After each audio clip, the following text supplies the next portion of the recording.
"You'll never be a real man like him," she whispered after an argument, so I said nothing and moved out the next morning. Now he's in jail and I'm the one she calls at 2:00 a.m. Hey viewers, before we move on to the video, please make sure to subscribe to the channel and hit the like button if you want to see more stories like this. Thanks. When I first met Tara, she made everything feel like summer. She was bright, unpredictable, always talking about travel, live music, and experiencing life to the fullest. I was quieter, an engineer who preferred predictability over chaos, stability over fireworks. At first, she said that's what she loved about me. I balanced her out. That was the phrase she used whenever people asked how a woman like her ended up with a guy like me. We'd been together 3 years.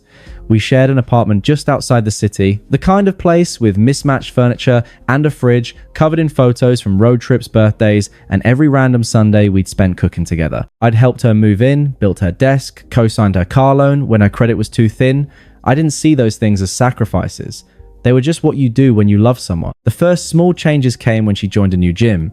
It was supposed to be about mental health, but it quickly became about something else. Her trainer, Kyle, started showing up in every story she told. Kyle says the trick to happiness is pushing past limits. Kyle thinks I've got natural discipline. Kyle says most people waste their potential. At first, I brushed it off. Everyone needs motivation, and if some guy shouting about grind set was helping her stay consistent, fine. But then she started comparing casually at first. One night, over dinner, she set her phone down after scrolling through a photo of Kyle deadlifting something ridiculous and said, "You'd understand if you actually took risks sometimes." Kay doesn't just exist, Ethan. He lives. I laughed mostly out of disbelief. "You mean he posts about living?" I said, "I just don't feel myself doing it." She rolled her eyes and went back to her phone. "That's what I mean. You never get it." That word never lingered. It had weight. The next few weeks, she started dressing differently, spending more time at the gym, always just grabbing a smoothie afterward. She'd come home late, smelling like someone else's cologne, and when I mentioned it, she'd smirk and say, "Relax, Ethan. Not everything revolves around you." I didn't argue. I'd never been the yelling type. But silence can say more than words. There was a Friday night when her friends came over. 2 women and 1 guy I barely knew. I offered to grab drinks for everyone, and as I walked back from the kitchen, I heard her laugh, sharp, cruel cutting through the chatter. "He's sweet," she said, "but he's not exactly the type you brag about." The guy laughed. The girls didn't. When I placed the glasses on the table, she looked at me like I hadn't heard. I smiled anyway. That night, she slid into bed after midnight and whispered, "Don't be so sensitive, babe. You know I'm joking." But I wasn't sensitive. I was observant, and I'd started to notice a pattern. Every joke chipped away at something I used to be proud of. Still, I tried.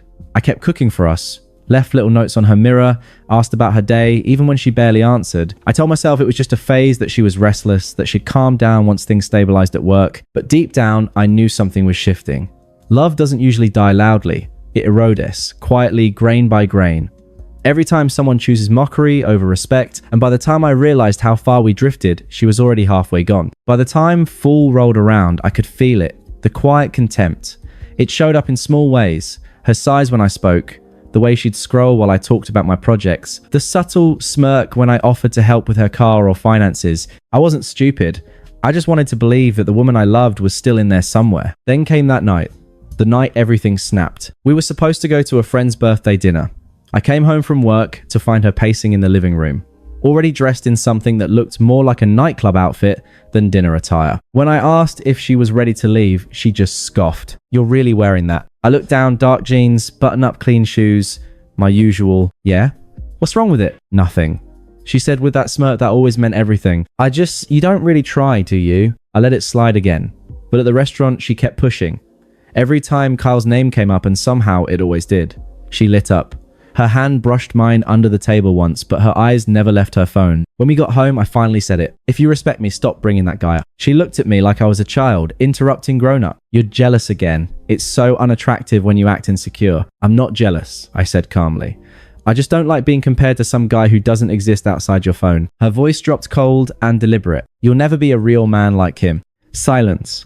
I didn't yell, I didn't slam doors, I just stared at her, at the woman who used to beg me to never give up on her. She looked away first. "Don't make this dramatic, Ethan," she said, walking past me. "You always take things too seriously." That was the moment I knew I was done. Not because she insulted me words fade, but because she didn't even flinch after saying it. That night she fell asleep with her phone face down on the nightstand. I lay beside her, staring at the ceiling, listening to her breathing slow. At 3:27 a.m., her phone buzzed. A message preview lit up the screen. "Kyle, he asleep." That was enough. I didn't need to see more. I got up, showered, dressed, and sat at the kitchen table for an hour, just thinking.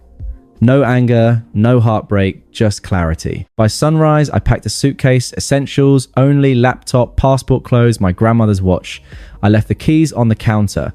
I didn't write a note, didn't text, didn't block her. When she woke up, I wanted her to feel the silence. I didn't go far, just far enough that she couldn't find me if she tried to bump into me by accident. A friend from work had a spare room. Small, quiet, perfect. I spent the first few mornings waking up to actual peace for the first time in months. No passive-aggressive sighs, no judgment, just quiet. I expected a message within an hour. None came. By noon, a few missed calls, then a text. Ava, are you serious right now? Followed by another, Ava, you're acting childish. We had an argument. Then silence. Then hours later, Ava, where did you go? Can we talk? I didn't answer. I didn't delete them either. I just let them pile up. By the next day, she was calling mutual friends. One of them, Ryan, sent me a screenshot of what she said. He's having some kind of mental breakdown. I'm worried. Funny how quiet detachment gets rebranded as instability when they can't control it anymore. That evening, I checked our shared bank account. She transferred herself $600 for bills.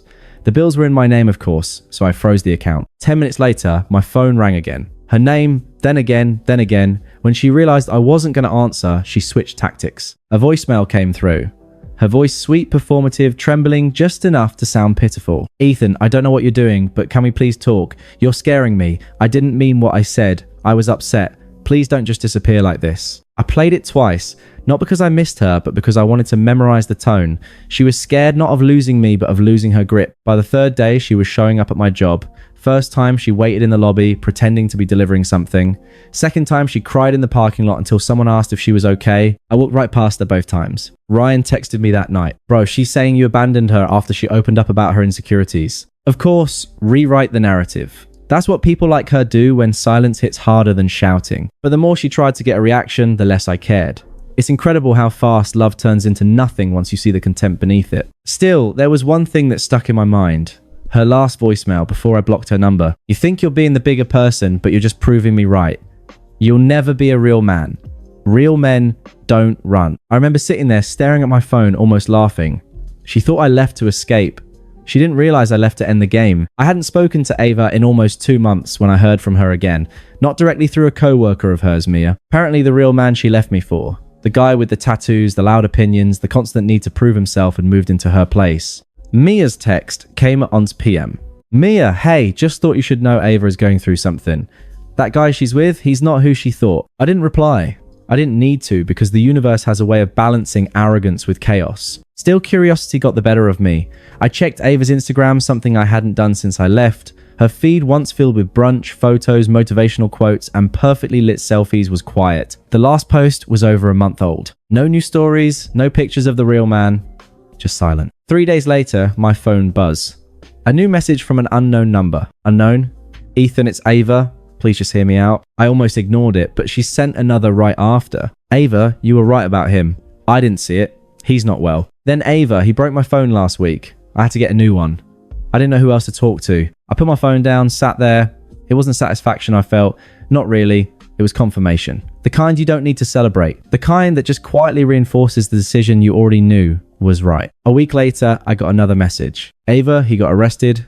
Bar fight. They're saying it's serious this time. This time, I didn't even open it. But that didn't stop her from trying again. 2 days later, a knock on my door. I opened it just enough to see her face.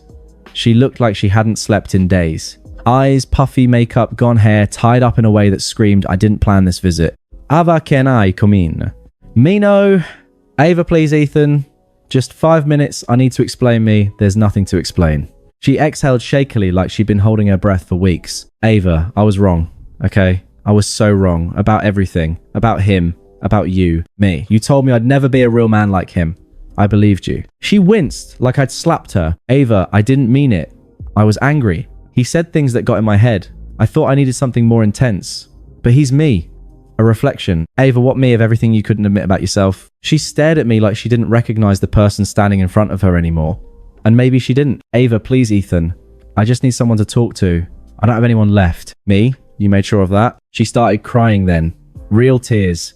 Not the performative kind. The kind that come when the mask slips. Ava, I don't expect you to forgive me. I don't know how to fix any of this. Me, you don't.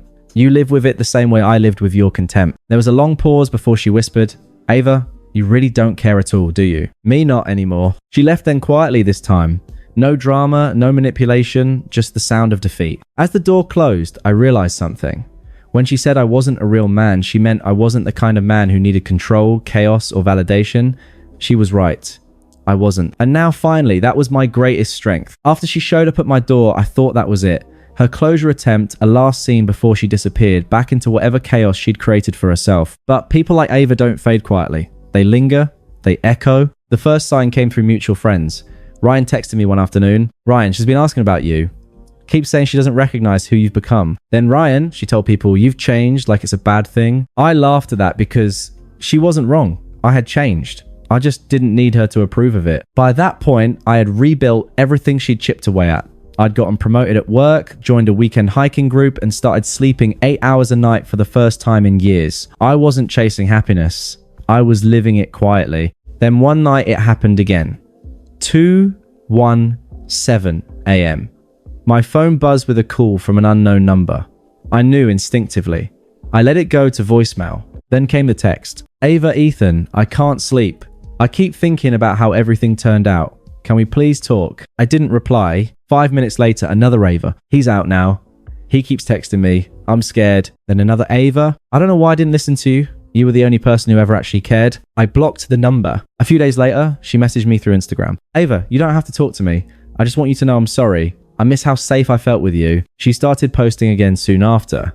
Photos of coffee cups, sunsets, empty captions about growth, and yet every quote she shared seemed like a coded message. You don't realize how good someone is until you ruin it. Some people were your peace, and you mistook them for boredom. She even liked a photo I posted, one of me hiking with friends. Then, a week later, a DM. Ava, you look really happy. I'm glad you deserve it. That was her way in. Her attempt to test if there was a crack left to pry open. So I gave her nothing, just a scene receipt. A month later, I started dating someone new.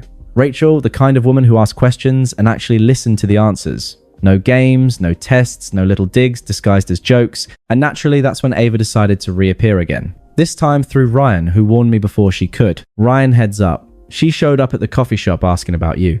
Told me she wants to clear the air. Sure enough, a few hours later, Ava, I heard you're seeing someone. I'm happy for you, but I wish I'd met this version of you, the confident one. I finally broke my silence. One sentence. Me, he's been here all along. You were just too busy looking at someone louder. She didn't respond. Not for days. Until another late night message came through. Ava, do you ever think about what we could have been if things were different? Meh, not. Ava, you used to me. I used to believe your words meant something. That one hit her. I could tell from the read receipt that stayed for 5 long minutes before she disappeared from the chat. By that point, her reputation had caught up with her. Everyone knew about the real man. The fights, the police reports, the job she'd lost after missing too many days. Her little empire of superiority had collapsed quietly, and all she had left were fragments of the person she used to look down on. Me, the one who didn't yell, didn't hit, didn't run, the one she said wasn't real enough. And now I was everything she claimed to want. Grounded, composed, unavailable. But she'd never touched that world again. It had been nearly a year since I left when I saw her again. Not by choice. A mutual friend, Mia, was celebrating her engagement and I promised to stop by. I didn't even think Ava would be there. But the moment I stepped into the room, I heard that familiar voice behind me, soft, uncertain, almost rehearsed. Ava, Ethan. I turned around. She looked smaller, somehow. Not physically, but in presence. The sharp edges were gone. Her confidence had dissolved into a kind of fragile politeness that didn't suit her. Meet Ava. Ava. Wow, it's been a while. Me. It has. There was a pause. She searched my face like she was looking for something she'd misplaced a long time ago. Ava, you look good. Me, thanks. I feel good. That simple answer threw her off. The last time she saw me, I was broken and quiet. Now I was centered. Something she couldn't recognize because she never caused it. She tried to fill the silence. Ava, I've been meaning to reach out again. I know I said things I shouldn't have. That night when I said you'd never be a real man, I was angry. I didn't mean it. Me. You did. You just didn't expect to hear yourself say it out loud. Her mouth opened slightly, then closed. She looked down. Ava, I thought I wanted excitement. Someone strong, but he wasn't strong. He was just loud. And I confused that for confidence. Me. It's a common mistake. Ava, I keep thinking about how things could have gone differently. You were stable, kind, patient, and I took all of that for granted. She hesitated, then said the thing I knew was coming. Ava, do you ever think we could try again? Just start over. I smiled. Not crude, just enough to show peace. Me, no, Ava. I don't think about the past like that anymore. Ava. So that's it. After everything, me. After everything, yes. That's exactly it. She looked around, maybe hoping for sympathy from someone nearby, but nobody was paying attention. It was just us, and the weight of our own words from a year ago echoing between us. Ava, you really don't care anymore, do you? Me, I did. Enough to build a life around you. Enough to lose myself trying to be who you said I wasn't. But I'm not that man anymore. Her voice cracked. Ava, I know you're seeing someone. Rachel, right? Me, yes? Ava. She's lucky. Me, no. We're both just better to each other than we ever were to ourselves back then. That was the moment her face changed.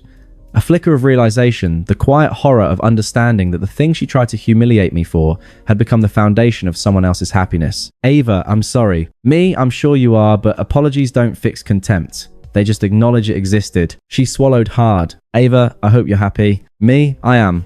And I hope someday you stop chasing versions of people you invent in your head. That was it. No dramatic exit, no raised voices, just truth, calm, final, heavy enough to end a story without needing punctuation. I turned to leave. And as I walked away, I heard her whisper to herself. He really did become a man, but she was wrong again. I didn't become one, I just stopped letting her decide what that meant. Thanks for watching, make sure to subscribe to the channel and hit the like button. What do you think about this story? Share it in the comments.